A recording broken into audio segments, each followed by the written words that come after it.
Let's go ahead and start. My name's Kirk Knott, and I am with the CCPD, for those of you who don't know me. And this is our career chat on physician assistant, not physician's assistant with an S, which is the way I said it. Rachel was kind enough to correct me. I've always said physician's assistant with an S.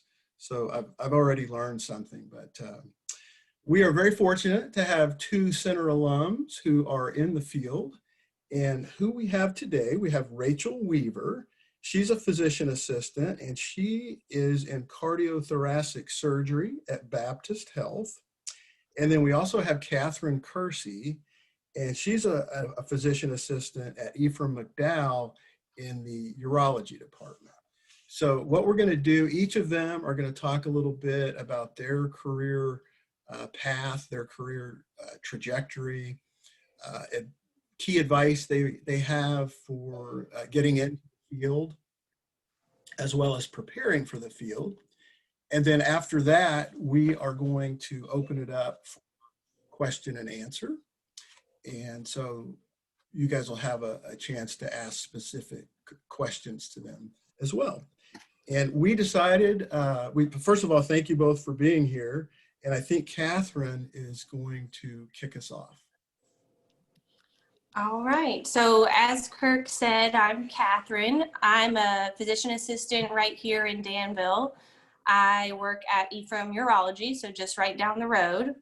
And I've been there just over 6 years now. I think I'll kind of start by giving you a little background of what I did at Center and what kind of led me into the PA field, and then talk about what I do on a day-to-day basis.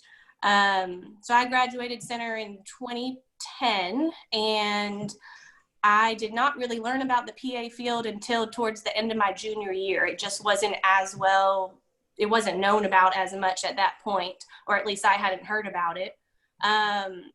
So I knew I wanted to do medicine, but I just didn't think the MD path was what I wanted. So once I learned about the field of PA, it seemed like the perfect fit.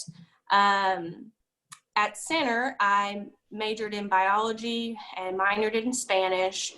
And then I think the biggest thing that really helped me as far as preparing for PA school was getting involved on campus. So that's one of the things that I always try to tell people who are thinking about PA school is, you know, it's important to have your sciences, of course, and have that background, but something that Center kind of offers that maybe other schools don't, or not as easily, is there's a lot of opportunity to get involved in different activities. So whether you are in a sorority or fraternity, or play a sport, or you're in a number of the clubs that they offer, volunteer work, or even, I think Center's done a great job, even since I've been out of school, of getting you involved in the community, which I think is really important. And certainly if you can do any sort of volunteer work with and related to medicine, of course, is definitely helpful. But that's one of the things I remember, even in my PA school interviews, was we didn't really talk a whole lot about like my studies and my bio major, or really like my GPA. We were talking about what experiences I have had that could make me a better PA compared to somebody else. So another thing that I think is important for PA school, as far as when you're preparing your applications or looking at different schools, is look to see what their requirements are. Each school, at least when I applied, and it certainly could have changed by now, but each school was a little bit different. So med school, you know, you take your MCAT, you get your bio degree or whatever degree you're doing, and that's pretty much all you had to do. Whereas PA school, there were certain classes you had to have, and they weren't all just like bio classes. They were like psychology, I think there was medical terminology. There was a couple of classes that I actually didn't have at Center because I kind of decided on the PA career path a little bit later. So that's something I would really look at each school's requirement, because I know each school is a little bit different as far as what classes they want to see. And you'd think being a bio major, I would be fine, but I wasn't, and I had to take a couple classes actually after I left center. So if you all are a little bit earlier in your paths, you know, you may be able to knock those out while you're at center and not have to worry about that. Let's see. And the other thing is a lot of schools require direct patient contact hours. So sorry if there's some background noise. We got a bathroom renovation going on at our house, so bear with me. But we have, or at UK, which is where I went to school, when I applied, you had to have 1,000 direct patient care hours. And volunteer work, from what I remember, did not really count for that. They wanted you to actually be hands-on with the patient. And so I didn't have any of that when I graduated center. I had some volunteer work, but I didn't have like any direct patient care. So I took a year off, well, about 6 months, I guess, before I actually applied to PA school. And what I did was got my CNA, which was a nurse aide certificate, which allowed me to work at hospitals and also do some home health care. It's a pretty quick and easy certification to get. Took me about a 2-week class plus I think it was a written test and an in-person test, but very easy to get. And then once I got that, I worked for a whole year to get my hours. So I did a little bit of everything. I worked in the hospital to get some hospital experience. I did some home health, which was kind of something a little different. It gave me a different perspective on things, working with hospice patients. And then I'd worked at the children's hospital. So I did a little bit of everything, which gave me a lot of experience. Then I applied to school once I got my 1,000 hours, and I went to UK. So at UK, which I think is pretty standard, most schools are about 27 months or so. It was about a year of didactic work, which is like just straight book work. You're in class every day, all day, and you're learning a lot at once. So that year is really intense, but I think going to center definitely prepares you for that. So I didn't feel, of course, you know, you feel a little bit overwhelmed, but I think center really prepared you for that part, compared to some of my other classmates maybe weren't as quite prepared for that workload. And then after your year, you do rotation. So you get to do a rotation in just about every field, family practice, ER, pediatrics, OBGYN, hospital medicine, surgery. And then at UK, we had 2 electives, so you could pick something that you were interested in. So I did a dermatology and I did another surgery rotation. I think if you know maybe where you want to work potentially, like as far as location, if you can get some rotations there, that's helpful to make those connections while you're in school. So then when you graduate, you may know, you know, the doctors or whatnot, and they can help you as far as getting a job. And that's kind of what landed me the job here in Danville. Is I knew at the time that my now husband, he was already here in Danville working, and this is where we knew we were going to be settled. So I chose to do a couple of rotations here at the hospital.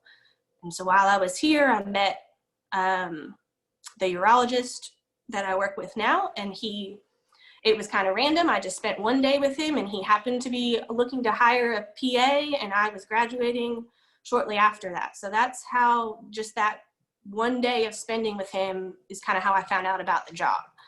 And I applied to a couple different jobs, but ended up taking the job here in Danville 6 years ago, and I've been here ever since. I work, like Kirk had said, I work at a outpatient urology clinic right downtown. We are part of the hospital. I work with 3 surgeons, so there's 3 surgeons and myself. Something that I really like about being a PA is you have a lot of autonomy, so you can do a lot on your own. I have my own patient schedule. I see, 15 to 20 patients a day. And I'm at this point, now that I've been there a while, I'm pretty much, able to practice on my own. And just if I have a patient that, maybe is complicated, or certainly if they need surgery, I can consult with the surgeon. So we work hand in hand every day, but there are days that I never talk to the doctor, even though they're in the office, because he's busy and I'm busy.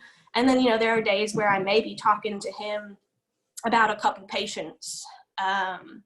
So you can have a lot of autonomy, but one thing that I like is you have somebody to kind of talk to. So if you have a question, or I'm not really the personality that likes to be necessarily in charge, I guess. So PA is kind of that nice balance where you're in charge of your patients, but you also have somebody there to kind of help you when you need help. And so that's why it really kind of fit for me. I didn't think I had the personality of maybe being the surgeon. I didn't want that. But I see all different ages. In urology, of course, there's more older patients, but I see kids every now and then too. See pretty much a little bit of everything. ER follow-ups, post-op patients, pre-op patients. There's patients I've been seeing since I started, so you definitely get a chance to develop a relationship with the patients over the years that you see back routinely for follow-ups, which is nice.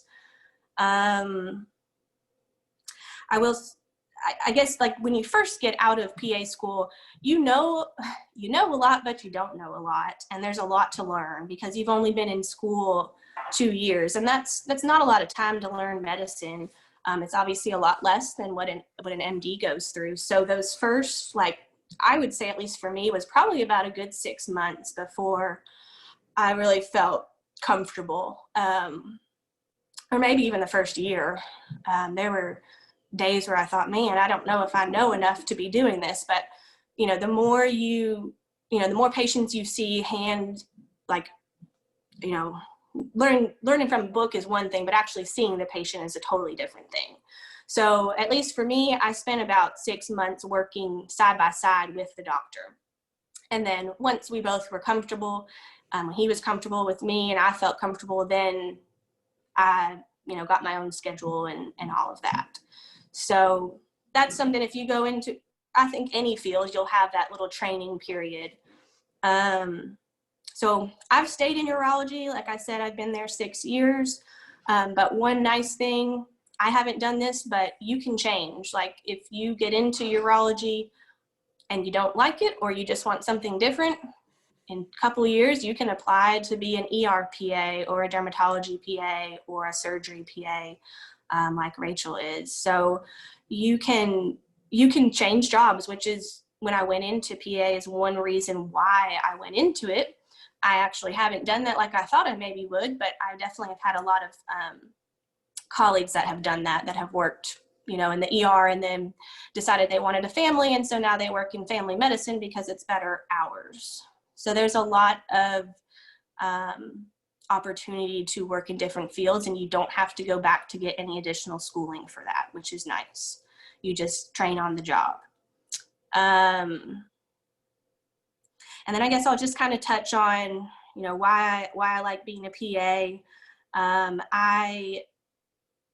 You get to practice medicine, but you still get to have a lifestyle where you're not on call all the time. You're not, at least in what I do. I mean, PAs definitely take call, but you're usually not the head person that's on call. You may not have to work weekends, depending on what field you go into. In an office setting, obviously, I just work 8 to 5.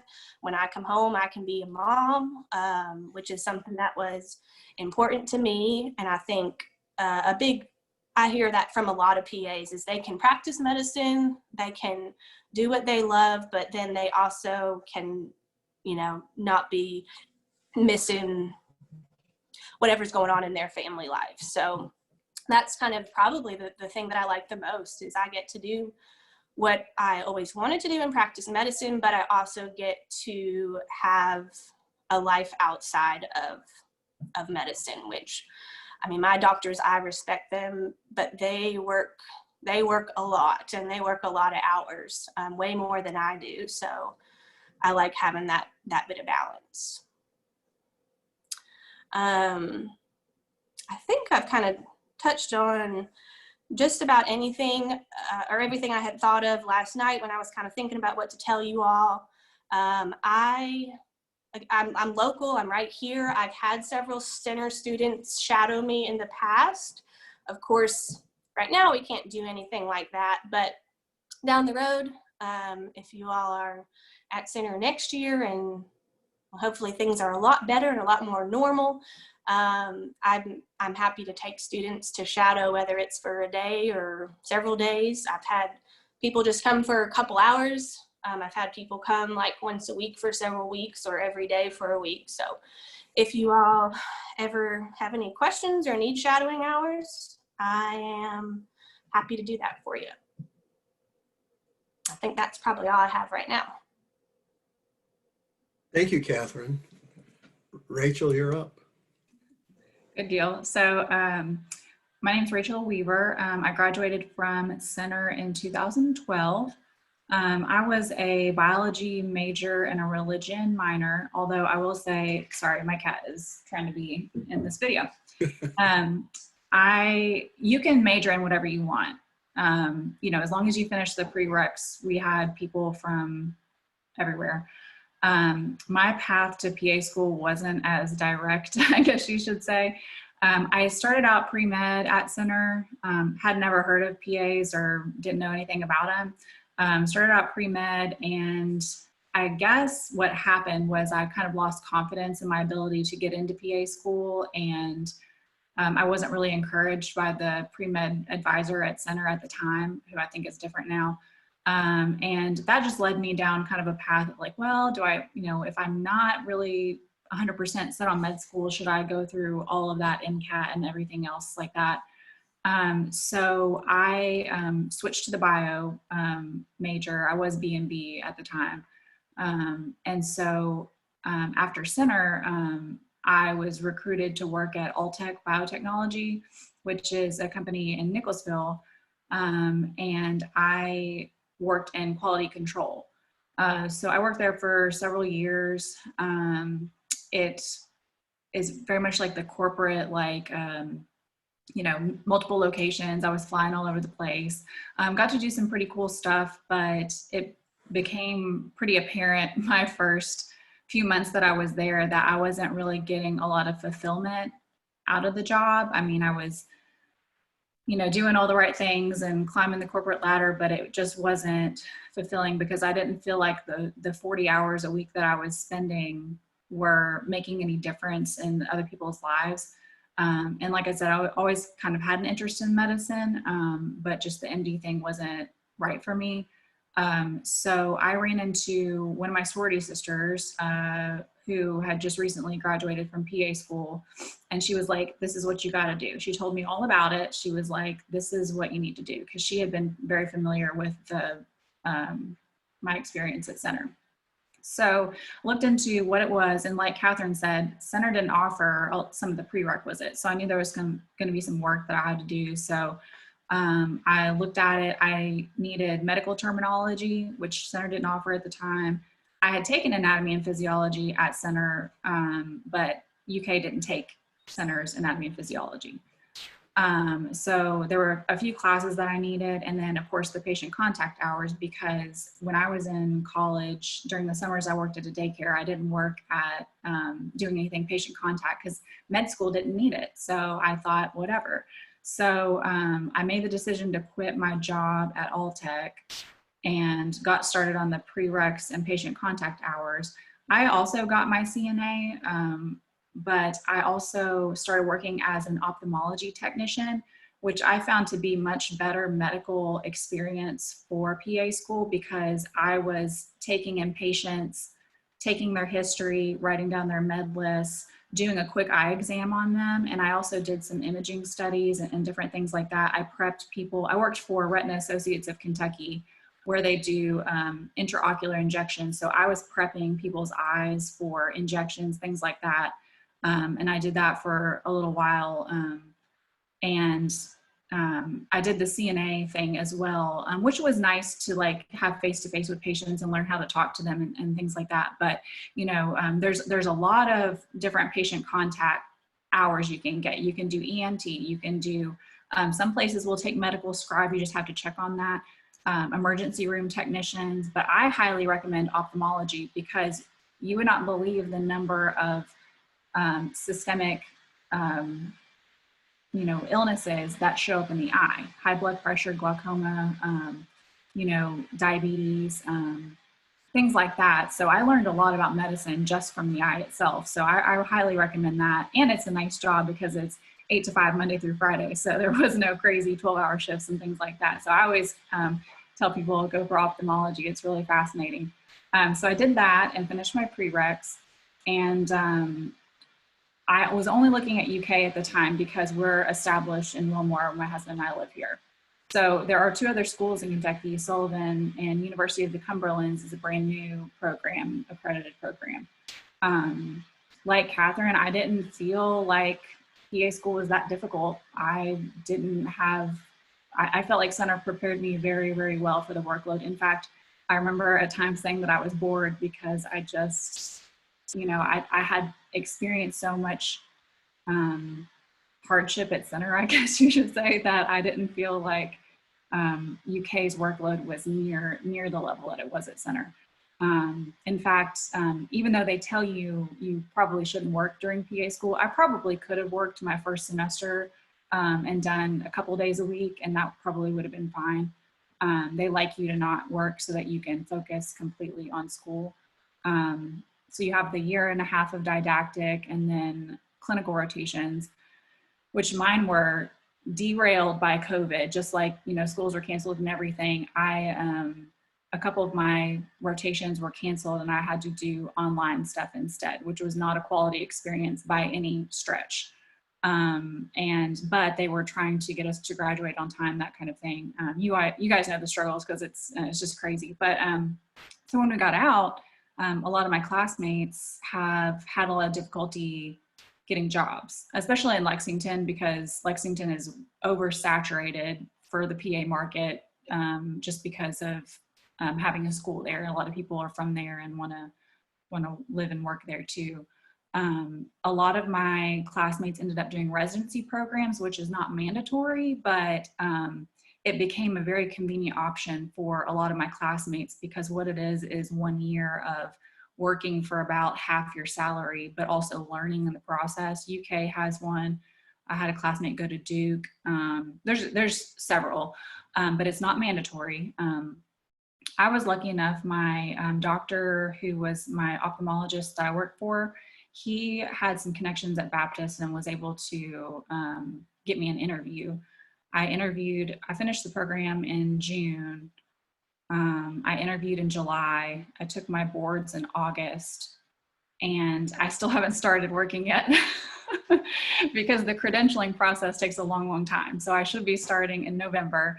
I'll be working in cardiothoracic surgery, which surgery is something, if you're debating nurse practitioner versus PA, PAs are far more popular in surgery than nurse practitioners are. And I was interested in surgery probably from the get-go. I volunteered with Surgery on Sunday in college, which is a program in Lexington that provides free surgeries for people who don't have insurance or can't afford their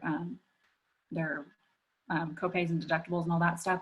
So I started working with Surgery on Sunday in 2011, which was when I did an internship while I was at center. I interned with a plastic surgeon in Lexington. I did the 4-week January. Do they still do that? The 4-week internships, I guess, for center term? Yes, we still have center term. Okay. And that was really convenient because instead of counting those as patient contact hours, I did 120 hours or something like that. I counted those as MD shadowing hours. So you have to have patient contact hours, which is hands-on patient contact, volunteer hours, which I use Surgery on Sunday. You have to have MD and PA shadowing hours. They want you to have about 50 each, so that you can tell the differences and that things like that. I was way overboard on my MD shadow hours because of that internship that I did, but it was great. I mean, I wouldn't trade that internship for anything. And that was a good way to get the shadowing done. So definitely utilize that. What I will be doing as a cardiothoracic surgery PA, I'll be in the operating room 5 days a week. I have call 1 night per week, no weekends, which is not typical for a surgery PA position. A lot of them do have call over the weekends, that type of thing. But I will be assisting the surgeon and seeing patients before procedures, after procedures. The cool thing about cardiothoracic surgery is that, a lot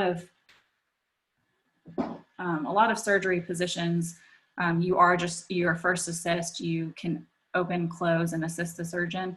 But one thing I'll be learning how to do is vein harvesting, which is where they take a vein from your leg and use that during open heart surgery. That will be something that I will do by myself. So it's like running a mini surgery down on the leg while the surgeon is up, in the chest. So I'm excited to learn that.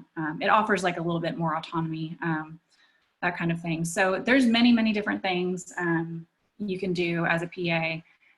If surgery is not your deal, because it is long hours and it's pretty intense, there's lots of clinic things to be done. PAs are gaining more freedoms in Kentucky. Kentucky has been kind of behind the 8 ball when it comes to what PAs are allowed to do versus what nurse practitioners are allowed to do. So PA always has to have a doctor as a supervising physician, whereas NPs don't. They can practice on their own. So Kentucky has been kind of behind the 8 ball on some of the legislative issues, like allowing PAs to practice more independently, but we're coming kind of more up to date on that with regards to like controlled prescriptions and stuff like that. That doesn't really concern me. I didn't go into medicine to write people prescriptions. So, and I'm based in Kentucky, but other states are far more ahead of the times than Kentucky is when it comes to PAs. But I think we'll get there in the next few years. So I wouldn't be too concerned about that, especially if you are Kentucky based. There's certain pockets that are more PA friendly versus nurse practitioner heavy. Like Louisville is pretty nurse practitioner heavy from what I understand. That's, like I said, Lexington has a ton of PAs. So, I guess my best advice would just be to maximize your options when it comes to PA schools. So I put all my eggs in the UK basket just because that's how my life was at the time. But had I done it coming right out of college, would have been, I may have applied to many different schools. I'd say the hardest part about PA school is getting in. After that, I just had to do the work and it was fine. And then when it comes to jobs and things like that, just maximize your options, keep your options open. Some things I thought I would like, I didn't. And some things I, was sure I would want to do. I did an orthopedic surgery rotation. I went to England to do that in January, right before COVID hit. So I spent 4 weeks in England doing orthopedics, and I thought I really wanted to go into orthopedics, and not so much anymore. So, just keep your mind open and shadow anybody that'll let you versus, MDs versus PAs, even nurse practitioners, just to see if you can, note the differences between the NPs and PAs, and make sure that that's what you really want to do. I had 2 friends who graduated my year who ended up doing nursing and then becoming nurse practitioners. So they took a little bit of a different route, but I would say shadow as much as you can. And unfortunately, I won't be accepting shadows for a while because I'm going to be brand new, but I hope to get to the point where I can. It just takes a little while. Like Katherine said, you learn what you need to do in school, and when you get out on the job, that's when the real learning starts. So I've got a long road ahead still. But when you compare that to medical school, I think that this was the right decision for me in my life. And, it's not med school or the highway. There's many different options. So, explore all of them while you can, while you're still in school, would be my biggest piece of advice. So. Thank you, Rachel. That was good. Both of y'all, that was a lot of really good information. So now, you guys, this is your chance. You've got two real live physician assistants who are full of information. So I want to open it up for you guys to ask specific questions. And remember to take your mute off when you ask a question. Sorry. Okay, yeah. How competitive was the application and interview process for you all? And can you speak to the components of the application and interview processes?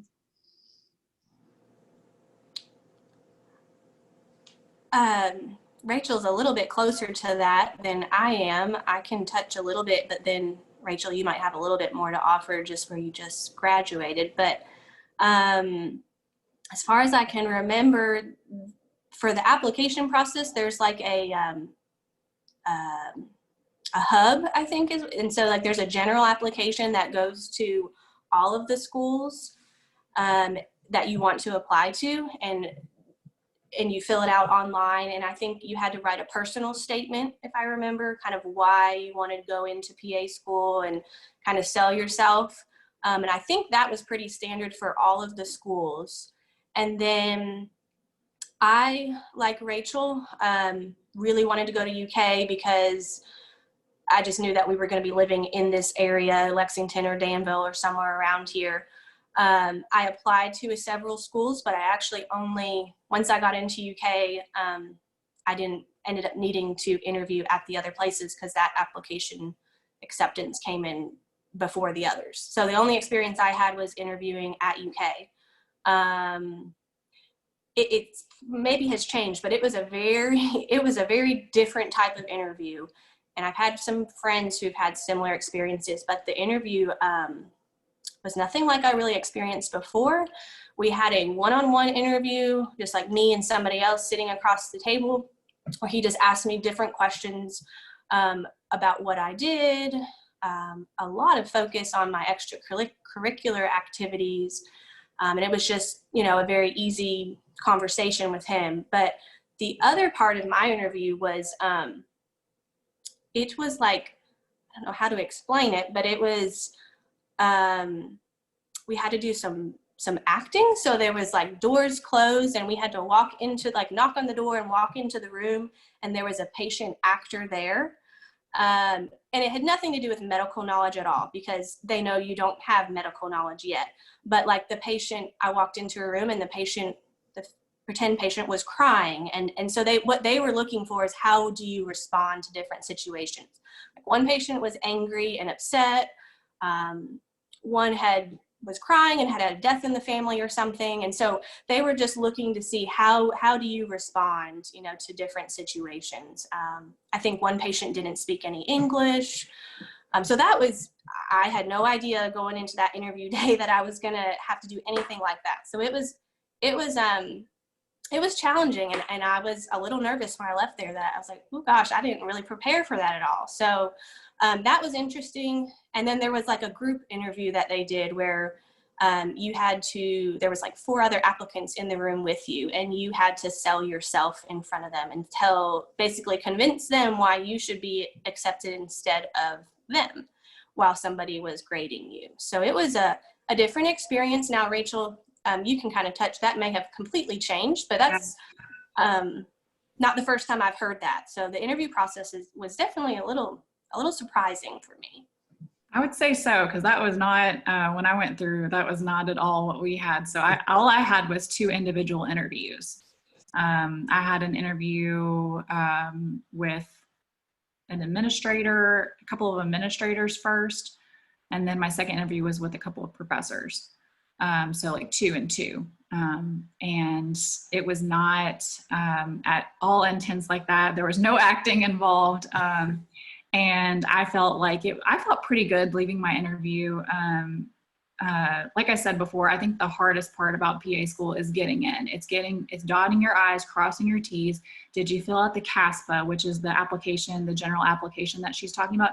You have to fill it out. You have to send your transcripts. That's not enough. They have to verify that your transcripts match what your grades actually were.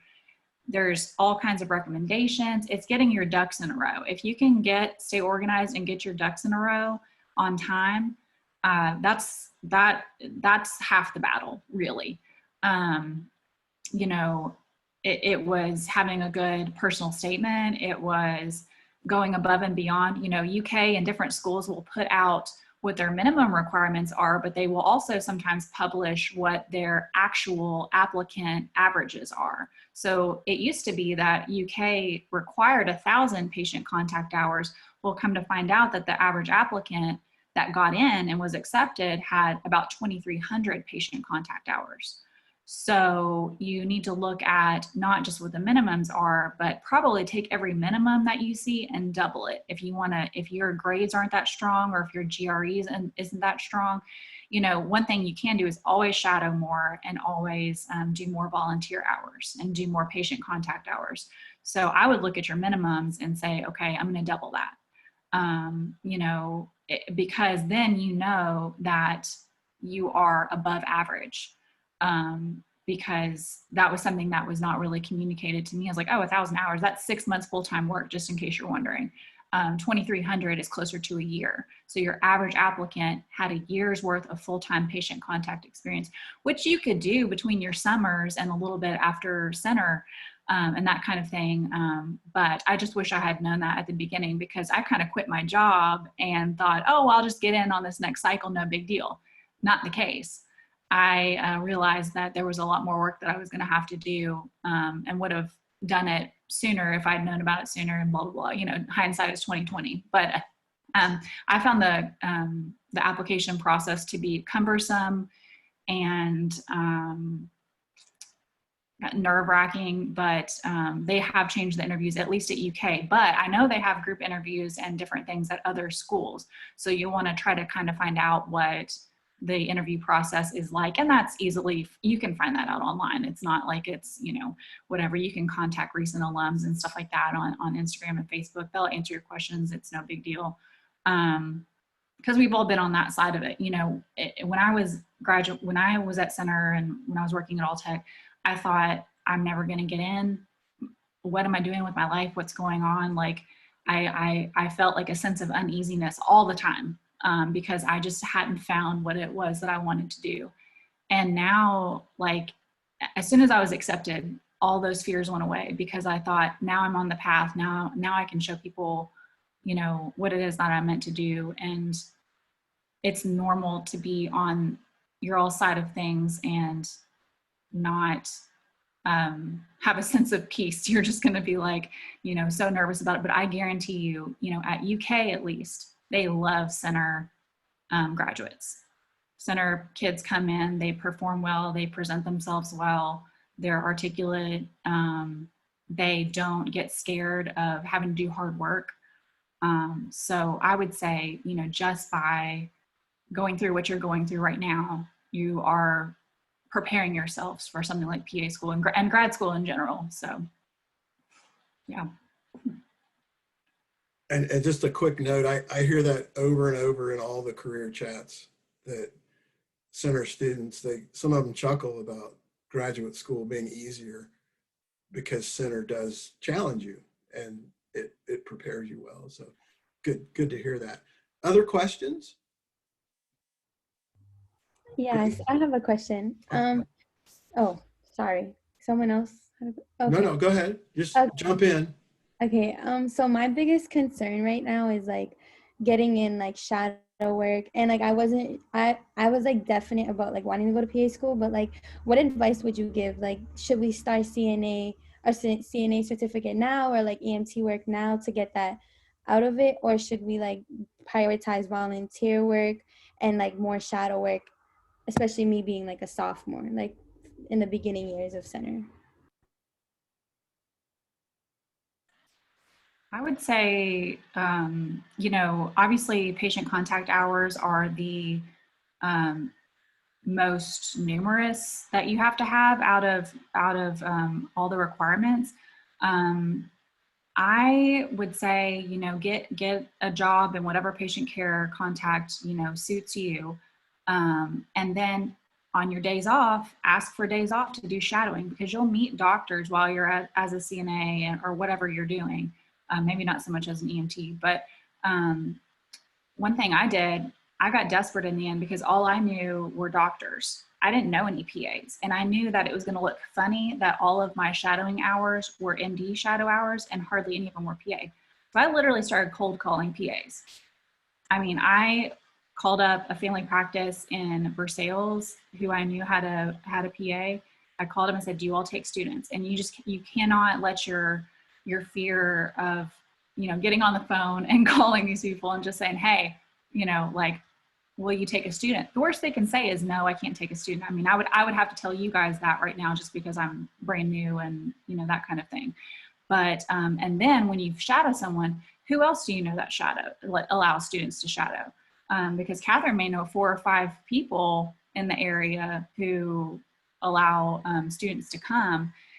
Sometimes it's not so much about what the individual wants as so much as like the corporation. Like if you want to shadow at UK, you got to go through a rigmarole to get to be able to shadow. So private practices are great for that because you can call them up. They're on their own liability. You can call them and say, "Can I shadow?" And I've found that private practices are much more easy to get into. But I would do all of it at once. But work, and then if you've got a day off, rather than sitting on the couch and doing whatever, catching up on Netflix, shadow. And your boss is going to be much more understandable for you taking a day off to shadow than whatever else you got going on. My bosses were always really they were happy to let me do that. And I told them that at the beginning. I said, my goal is to get into PA school, so I'm going to need some time off for shadowing. And they were fine with that. So I'll just touch a little bit, but I think Rachel kind of covered that pretty well. I think, at least from what I've gathered, just talking with some center students recently that shadowed me, I think center now has a lot more support for the path of being a PA. Honestly, when I was at center, there really wasn't anything. We didn't have the prereq courses to take. There was no PA program or club. I think there might be now. There was basically just MD and that was it. So I think reaching out to the support that center offers is helpful. I've had a lot of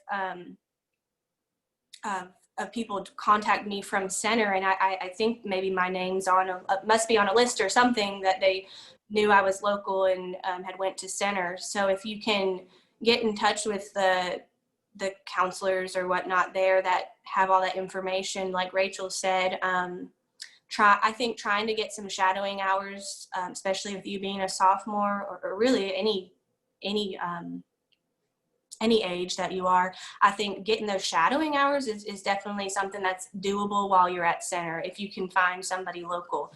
I mean, I know I take students once we're allowed to, and there's several, I can think of 2 other PAs off the top of my head that do. They didn't go to center, but that doesn't matter. They still love having students. There's one in family practice, and I believe there's one in cardiology that I know has taken students. So there's a lot of nurse practitioners in Danville, but there's PAs too, and most of them from what I know are willing to take students. And sometimes, I mean, it's just coming for like 4 hours in the morning and then you go to your class in the afternoon. Like if you have maybe just a lab that afternoon, but the morning's free, I mean, you could just come hang out with me for 4 hours and you've got 4 more hours that you wouldn't have had. So I had students, from center that just came once, and then I had students in the summertime that came every day for several weeks. So I think there's opportunity locally. So while you're at center, I would just try to take advantage of that and knock some things out. Thank you. Next question, anybody? I have a question. Did you all find it difficult to get a job in the CNA or the ophthalmology or anything? My only concern is still being in school and not being able to work for long periods of time. Like for instance, next summer, did you all find it easier to wait until you could work for a year or longer at at a time? Well, I was already, I had already quit my job at Alltech. I mean, I wasn't in school when I was doing all this, but I worked as a CNA PRN, which means on my own time and my own schedule. So I gave St. Joe Hospital in Lexington the days that I could work, and they would either use me or not. And it was good experience because I worked as a float, which means that if they needed somebody on the second floor in ortho, then I was on the second floor, or I was in the ICU, or I was in ER, blah, blah, blah, blah, blah. You're not really expected to do a lot as a CNA except for be a good helping hand. So having the switching between the different departments really was never a huge issue for me. You know, CNA that was easy. It was easy to find a job. If you walk in there to an interview, you're gonna get a job, I guarantee you, because you know, CNA is it's a job for people who want to work really, really hard, 12-hour shifts, that kind of thing, and they need the help. They need good help. It's CNA. Everything I've done in my life, CNA was the hardest thing I've ever done. You know, I wish I had found out about the ophthalmology thing a little bit sooner. I much more preferred that, but some of the experiences I had as a CNA were, I guess you would say, like, I don't want to say like life altering, but I realized how sick people can be, and I realized how much care people need, and it really made me a more compassionate person, I think. So while I value my ophthalmology experience for the more medical, preparing me for school, I think being a CNA gave me a good perspective on what it meant to work in healthcare. So I don't know if Katherine can talk more about that. Did you have any trouble finding a job? I would agree with you. Again, I didn't try to get a CNA job while I was at center because I had graduated already by the time I did that. But I had 3 CNA jobs at the same time because none of them were full-time. So they were all, well, I actually just 2 at a time. I forgot the last one I had turned into a full-time job, so I stopped the other 2. But I worked at like a home health hospice care, and so it was like random hours, and it was the same like Rachel said. It was, I kind of told them when I was available, and I would work like, you know, a family needed 4 hours of relief so they could go to grocery shop and do whatever they had to do, and I would come in and just take care of that patient for those 4 hours. So there's a lot of opportunities for CNA, whether it's home health, nursing home, hospital setting, which is I did at the UK Children's Hospital. That was night shift, so I worked on the weekends, like night shift, which gave me a whole different perspective of medicine. And I realized night shift is not for me. So I didn't want a job where I'd be working 12-hour shifts at night. I didn't handle that well. And then my kind of third job, which fell into place, was just like at an outpatient surgery center Monday through Friday. So I think there's opportunity to work as a CNA maybe during the summer months if you can make it happen. But I think I'd say majority of the students in my PA class did not come straight from college, and that was normal. Most of them had either a different career or were like me and took a year to get ready and get their hours in, and that was the normal. It was abnormal if they came straight from college. I can maybe think of like 2 or 3 that graduated and went straight into PA school. We have time, maybe one more question. Does anybody have one? I have a quick question. Do you all think that the PA schools will change like their hour requirements or anything with COVID going on, kind of limiting the shadowing hours and volunteering work applicants can get? Well, I know UK has actually already dropped their 1,000-hour patient contact minimum. So although they've dropped it, you still need it. I don't know so much about the shadowing. Like I said, it might be better to try to get in with some private practices around town. if the hospitals aren't letting people in. I mean, I had problems with that just doing my own clinical rotations, which were set up through UK. I mean, they wouldn't let us in. I got sent home on March 16th. They said, bye, you can't be in here anymore. So I'm not totally sure about that. The only thing you can do is try as hard as you can to get as many hours as you can.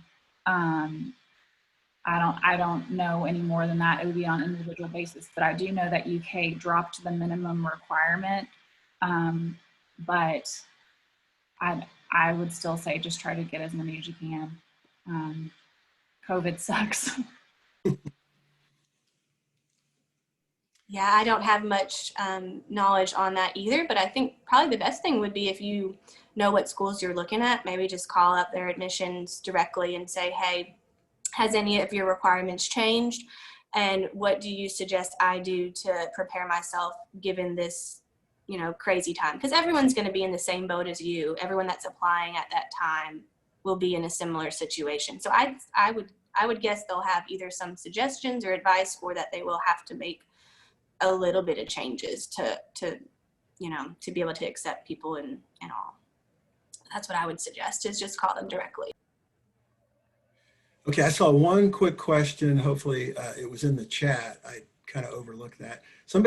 Margaret has asked, how hands-on are PAs in surgery? I guess I can answer that. Yeah, go ahead. You go ahead. No, go ahead. No, well, I was going to say that you are pretty hands-on in depending on the field. In urology, where I work, I did do surgery for the first 6 months, but there was not as much hands-on just because of the surgeries and the cases we do.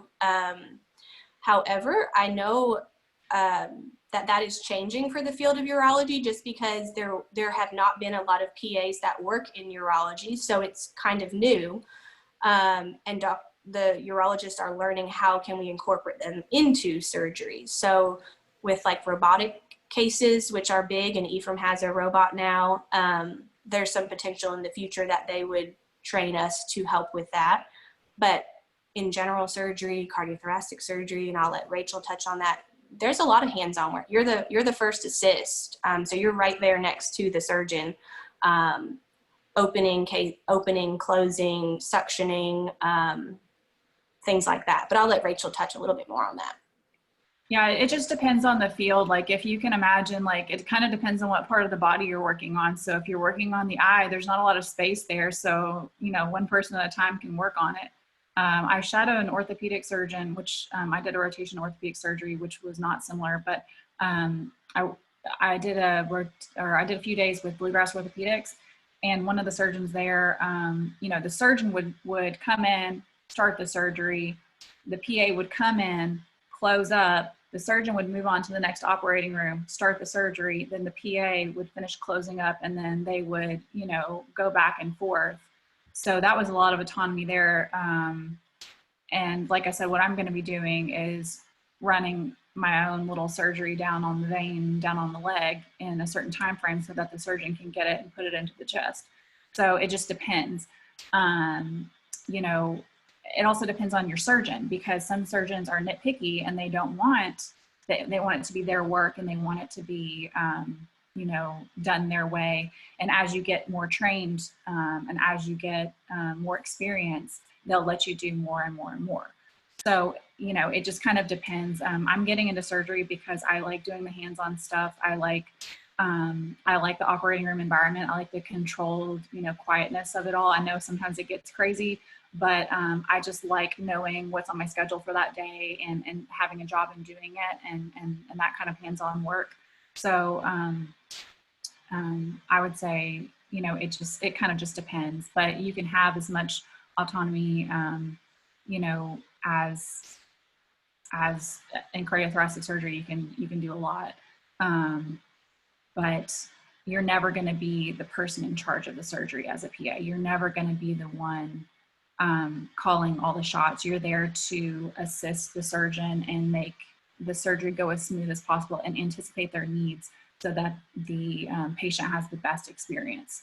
So, you're never going to be, and I do have the personality of like, I want to be in charge and in control, But what I realized is that to go to med school and become a surgeon was giving a lot of my personal time and my life outside of work. And one thing I learned after graduating from center is that work-life balance is my number one priority. So I'll be able to go and assist in surgery and do cool things, but not have the same responsibilities as the surgeon. And that's important for me because I still want to go to the gym, have a home life, have kids, blah, blah, blah, blah, blah. And be involved in those areas. And I've just seen surgeons experience a lot of burnout, and that's not something that I wanted for myself. So it's a give and take. You're never going to have a career that is going to be perfect 100%, everything you want to do. But for me, I think it's the right choice so that I can do the things that I want to do. So there's that. And then also I saw in the chat says, did you all take the medical terminology course online? I took mine at UK, but it was an online course. Did you take yours, Kevin? Mine was online as well. Yeah. They don't care where you get your prereqs as long as you get them. They don't care. Yeah, I actually did all of my prereqs through BCTC in Lexington, which is like the community college there. It cost me less money, and they accepted it just the same as the other classes. And it was just a few. It was like medical terminology and I think psychology and one other class I can't quite remember. But Okay, I want to be respectful of time. This has really been great information, and we greatly appreciate you guys taking the time. Thank you very much. I can clap a little bit. Maybe a thumbs up for the people on